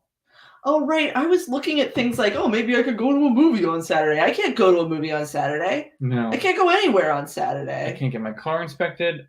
No, probably not still. If there are any of you still wishing for snow, Stop. We already Stop it. watched Edward Scissorhands this year. We don't need it again. No, that was last year. But you know what I mean. Yeah. watching you, and I'm upset. So just stop it. Okay, guys, I'm really sorry. Maybe next week I'll be more of a human. Maybe. Or more human than Than human. human. Yes. That's what I'll be. Yeah, I might also dig through the ditches and burn through the witches. And slam right in the back of my Dragula. Dragula. You going to my Target or your Target? Yours is the best one on the planet. Yeah, I do have the best Target. I'm not even telling you where Chris's Target is because you're not allowed to know. It's my secret. Because the last time I went to your Target on a Sunday, it's garbage. It was my Target on. It was the same. Your Target on a Sunday was the equivalent to my Target on Black Friday. Yeah, I know. It's garbage. I hate that Target. I hate that Target. It is always busy. I can't ever get anything. Mom, I have Red Cat's Cradle. No, read it again. Right now I'm reading Remains of the Day. And right now I can't sleep anymore. I've only been listening to True Crime Garage, which I know is not our job to like reference other podcasts on this show. I have not read it, but I will read it. I will get it, and I will read it this weekend. You can trust him. But I've been listening to nothing but True Crime Garage, and I'm terrified now of everything because I have not been scared by anything and for so long. You know what's scary? What? True crime. It is very scary. Yeah, that's why I stopped listening to it. Like everybody's super into My Favorite Murder, and I'm like, man, I don't want to hear how I die. And now I'm like, oh my god, they're gonna break into my house and murder my dog. They didn't care about me. I just care. This is on. I know. Hi. How would you want to murder that? I would not. I would not. Why would you want to? Oh, he's never done anything to anyone. He's a perfect baby, actually. Sometimes I put our foreheads really close together so we can think each other's thoughts. Oh. Well, all right, guys. I have to go buy seltzers and snacks. And I did all my shopping, unfortunately, online this morning. That's smart. No, it's not. I bought from that demon. Demon? Oh, well. I'm trying really hard not to. It's okay. Sometimes I buy things from Shein. We're bad people. We're not the best. We're not the worst. All right. Well, The time is 7:20. Why didn't my fucking MacBook charge at all? Good night. Bye, everybody. Hey, We'll see you next week. and after this, go and slap right into a Slim Jim. Snap into a Slim Jim. Snap, snap, snap, snap, snap. Macho Man Randy Savage tells you to snap. Slap, yeah. It's snap. Slap, It's snap into a Slim Jim. slap, slap. Slap. See you slap next slap week. Good luck.